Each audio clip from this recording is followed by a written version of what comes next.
Welcome back to the Languages Pedagogy Podcast. I'm your host, Mike, and today we're diving into something I personally find both fascinating and transformative: the bilingual brain. What does science really tell us about being bilingual or multilingual? Are bilinguals truly smarter? Does it slow cognitive aging? Does it confuse children? And what's actually going on in our brain when we switch between languages? In this episode, I'm going to break down over 60 years of research into one accessible, story-rich, deeply human conversation. Whether you are a parent, teacher, polyglot, or language nerd like me, this one's for you. So, grab yourself a coffee, lay down, keep walking, and let's get started. Woo! Let's go!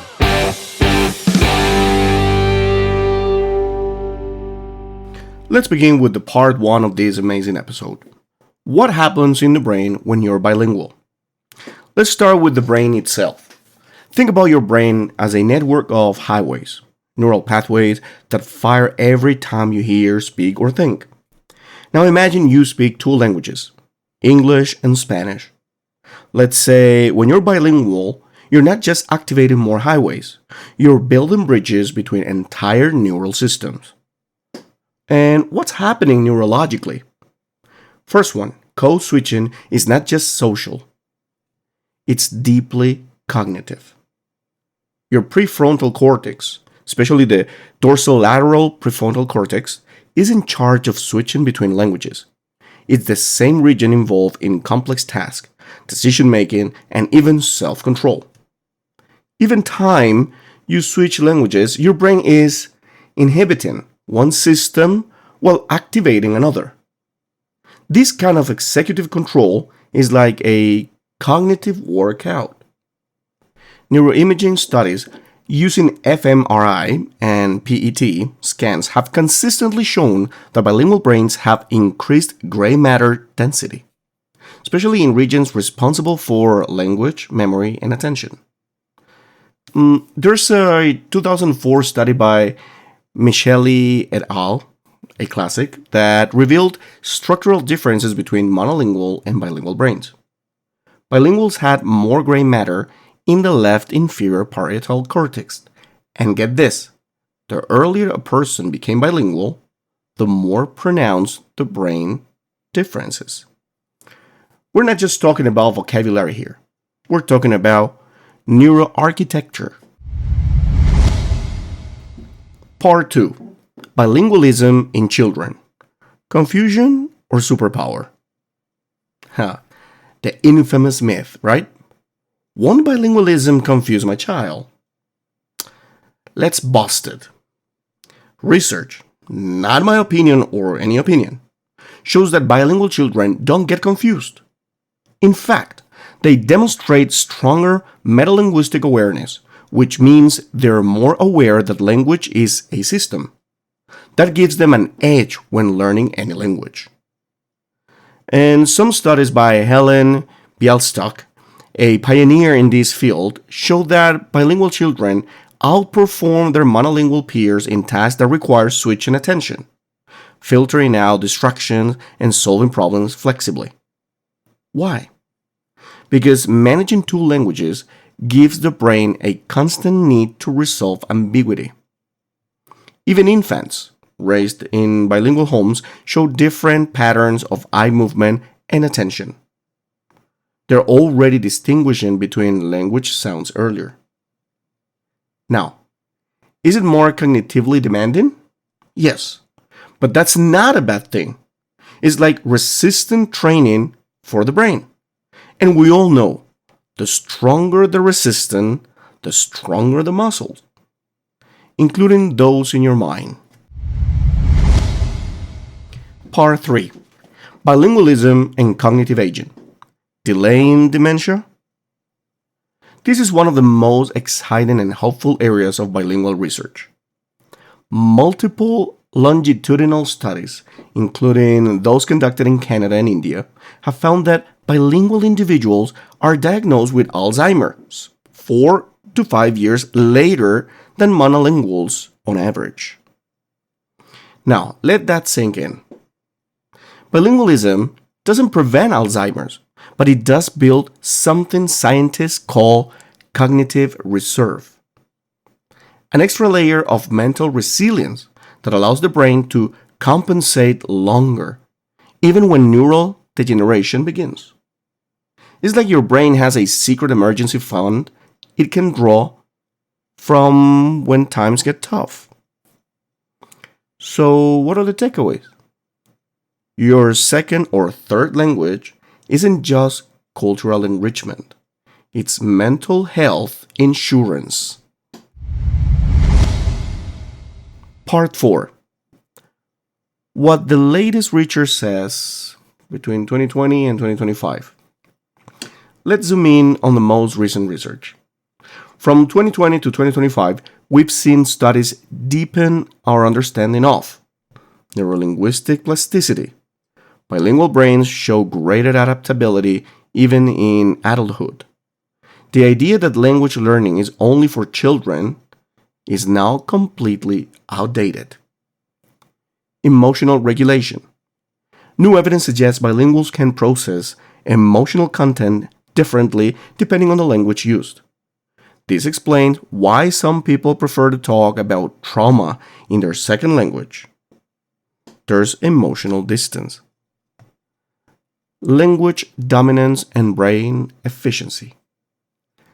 Studies using EEG and ERP, event-related potentials, found that the dominant language requires less cognitive effort, but switching to a less dominant language activates broader networks. Again, giving your brain a workout. And we can't forget the research into early bilingual exposure. Babies exposed to multiple languages even before they speak show enhanced activity in brain regions associated with pattern recognition and executive functioning. The science is no longer in its infancy. It's robust, peer-reviewed, and consistent across cultures. Part 5. Cultural Identity and Bilingual Brains. Let's talk emotions, identity, and the human side of being bilingual. Language is never neutral. It's who you are, how you think, and what you feel. Being bilingual means you don't just switch words, you switch selves. Ever notice how someone sounds more confident in one language and more reserved in another? That's not fake. It's called language context identity modulation. Yes, you heard it right. You might think in Spanish when you're nurturing, in English when you're debating, in Russian when you are being poetic, in Korean when you are polite. This ability to embody different selves isn't psychological fragmentation. It's psychological richness. The bilingual brain isn't split, it's layered. Part 6. Challenges of bilingualism. What needs more attention? Now, let's not romanticize it too much. Being bilingual isn't always easy. Here's where challenges enter. Language attrition. If you don't use one of your languages for years, it may fade, not vanish, but go dormant. Emotional disconnect. Some bilinguals feel they can't fully express deep emotions in one language. This can affect relationships and self-expression. Code switching fatigue. In highly multilingual settings, constantly switching languages can be mentally tiring. Imposter syndrome. Many bilinguals feel not enough in either language. Not native enough, not fluent enough. It's a quiet identity crisis. These experiences are valid and need to be part of the bilingual conversation too. The cognitive benefits are real, but so are the complexities. Part 7.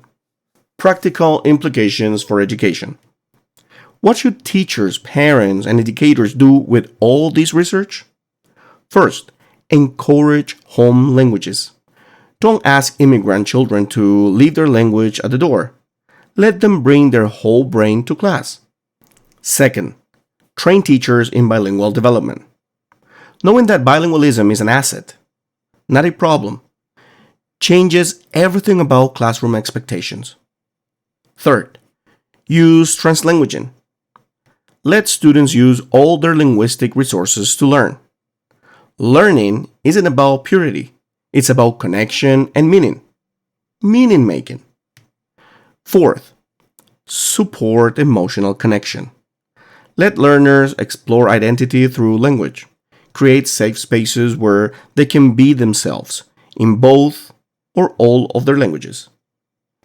Remember, when you teach a language, you're not just teaching grammar. You're helping restructure the brain. So, what does research tell us about the bilingual brain? It tells us that bilingualism is not just a communication tool. It's a cognitive enhancer, a shield against aging, and a doorway into identity and a mirror of culture. It's not just about speaking two languages. It's about thinking in multicolored patterns, feeling in dual modes, and living life across realities. We're more than our vocabulary count. We're stories told in multiple tongues. We're neurons that dance between meanings. We're bilingual, and our brains, research confirms, are better for it.